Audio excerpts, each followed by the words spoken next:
Ni mabadiliko ya kikosi cha Simba au unaweza kusema kwamba kikosi cha kwanza cha Simba ambacho kinaenda kuanza kwenye mchezo mgumu dhidi ya Yanga pale visiwani Zanzibar kwenye kombe la ngao ya jamii. Kocha wa klabu ya Simba Steve Robert Baka amekasirika, amechukizwa na klabu yake kuweza kushindwa kupata ushindi kwenye mchezo wa Simba Day. Kwa hivyo kuelekea kwenye mchezo wa Yanga kwenye ngao ya jamii, basi mwalimu wa klabu ya Simba ameweza kufanya mabadiliko makubwa kweli kwenye maeneo tofauti tofauti ili kuhakikisha anaweza kupata ushindi mbele ya mpinzani wake mkubwa Young Africans, mtani wa jadi. Hiki ni kikosi cha kwanza cha Simba ambacho kitaenda kuanza kwenye mchezo wa watani wa jadi, mchezo wa ngao ya jamii pale visiwani Zanzibar. Tukianza katika eneo la goalkeeping, eneo ambalo kiwanjani ni muhimu kweli, eneo ambalo alina salia mtume. Mwalimu wa klabu ya Simba Steve Robert Baka amekuwa akipendelea kumtumia Mamadou Tanja Kasari, Jibrila Kasari, golikipa ambaye wanasimba wengi msimu uliopita walikuwa hawana imani naye. Wanasimba wengi walidhani atawaangusha, lakini mara baada ya kuweza kuamini Jibrila Kasari ameweza kuonyesha kiwango kikubwa kweli mpaka mwisho wa siku klabu ya Simba ilibidi waweze kumuongezea mkataba, na mwalimu wa klabu ya Simba Steve Robert Baka amechagua kuanza na Jibrila Kasari kwenye eneo la goalkeeping kuelekea kwenye mechi dhidi ya Young Africans, mechi ya ngao ya jamii. Lakini vile tukija katika eneo la mabeki wanne ambao mwalimu wa klabu ya Simba amekuwa akipendelea kuwatumia, basi tukianza na mabeki wa pembeni, upande wa kulia kuna mabadiliko. Tumezoea kumuona Shomari Kapombe, lakini kwa sasa ana majeraha ambayo aliweza kuyapata kwenye kombe la Kagame kule nchini Rwanda kwenye mchezo dhidi ya Jamusi, aliweza kuanguka na kuweza kuvunja mkono wake. Kwa hiyo katika eneo la upande wa kulia, basi mwalimu wa klabu ya Simba amechagua kuanza na Nathaniel Chilambo kutokana na uzoefu wake mkubwa, kutokana na kiwango chake kizuri, anapiga pasi lakini vile anaweza kuzuia. Mwalimu amechagua kuanza na Nathaniel Chilambo na si David Kamita Duchu kutokana na makosa ambayo Duchu amekuwa akiyafanya kwenye siku za hivi karibuni, hususa kwenye mechi kubwa. Ndio maana mwalimu amemchagua Nathaniel Chilambo. Lakini upande wa kushoto, mwalimu wa klabu ya Simba kwenye left back anachagua kuweza kuanza na Nixon Clement Kibabage, moja kati ya vijana wadogo ambao wana kipaji kikubwa kweli. Unaweza kusema ni very promising kwenye soka la Tanzania. Nixon Kibabage amepita Young Africans, amepita Singida, na mwisho wa siku yupo katika klabu ya Simba, atazima upande wa kushoto kwenye mechi ngumu ya ngao ya jamii dhidi ya mpinzani mkubwa wa Simba Young Africans. Lakini vile tukija katika eneo la mabeki wa katikati, mabeki ambao mwalimu wa klabu ya Simba aliwaleta yeye mwenyewe, Rushaine Dereoki kutokea pale nchini South Africa kwenye klabu ya Mamelodi Sundowns, pamoja na Ismailie Olivier Tool. Unaweza kusema kwamba wamekuwa ni mabeki ambao ni wakatili kweli kwa sababu chini wanacheza, juu vimo vinawaruhusu wanaruka kucheza mipira ya cross, mipira ambayo kocha wa klabu ya Yanga Mangoba Ngisi ameonekana kupendelea kuitumia kutokana na yeye kuwa na washambuliaji ambao wana maumbo marefu pamoja na mabeki ambao wana maumbo marefu. Kwa hiyo Dereoki pamoja na Ismailie Olivier Tool wanaweza kuwa ni msaada mkubwa sana kwa upande wa Simba kwenye mechi dhidi ya Yanga pale visiwani Zanzibar. Lakini tukija katika eneo la kiungo, ambapo hapa watu wanasema ni moyo wa kila timu,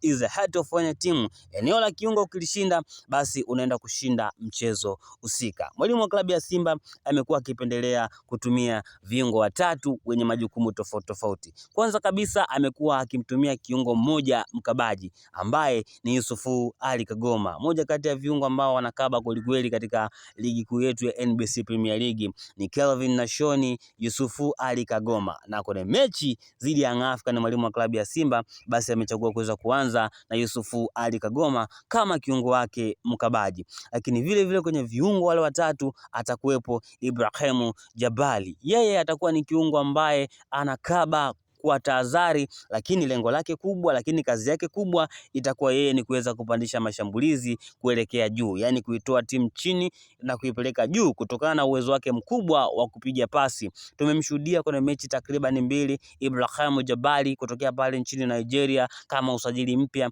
amekuwa ni mzuri kweli kwenye eneo la chini, eneo la kupiga pasi. Lakini vile katika eneo hilo la kiungo, basi mwalimu wa klabu ya Simba atapendelea kumtumia kina Neo Gift Mahema ili kwenda kulainisha eneo la katikati. Tuliweza kushuhudia kwenye mechi ya Simba Day mara baada ya Neo Gift Mahema kuweza kuingia, basi kikosi cha wekundu wa Msimbazi Simba kiliweza kubadilika na walianza kutoka kiurahisi na kwenda mbele kiurahisi. Kwa hiyo katika eneo hilo watakuwepo viungo watatu, lakini tukija katika eneo la mbele, eneo la safu ya ushambuliaji, mimi nadhani ya kwamba safu ya ushambuliaji ya klabu ya Simba ambayo ilianza kwenye dabi iliyopita, basi inaweza kubaki vile vile. Katikati ni Elia Mpanzu Kibisawala kama fusi namba 9, kulia na kushoto Anse Oura pamoja na Libase Gueye. Hakuna maneno ambayo unaweza ukayaelezea kwa wana Simba washinde kumuelewa Libase Gueye. Libase Gueye moja kati ya mawinga wazuri kweli kweli kwenye ligi kuu yetu ya NBC Premier League. Libase Gueye anakaba,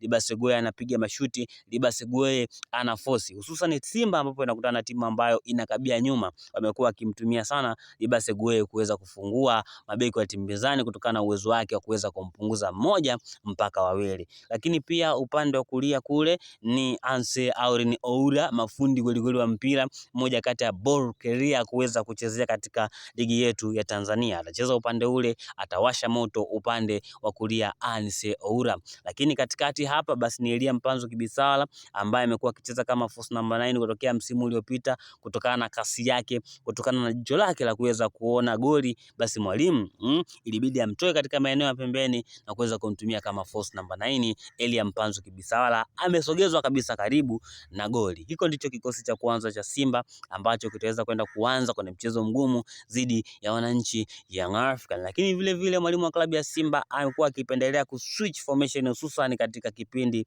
cha pili. Basi kipindi cha pili atamuingiza Clatous Chota Chama kama game changer, vile vile atamuingiza Mamadou Doumbia kama standing striker ambaye ataenda kuwasumbua mabeki wa klabu ya Yanga wakina Farouk Komara pamoja na Ibrahimu Abdurabaka. Lakini vile vile kuna game changer mwingine ambaye ni Morris Abrahamu, nje kuna Bakali Msimu, nje kuna kitoto cha kimaajabu kikatuni kutokea nchini South Africa, Kaleso Mahala. Hiki ndicho kikosi cha kwanza cha Simba pamoja na substitution ambazo zitaenda kuanza kwenye mchezo dhidi ya Young African pale visiwani Zanzibar kwenye mchezo wa ngao ya jamii. Bye bye, subscribe channel hii kwa habari za michezo na burudani.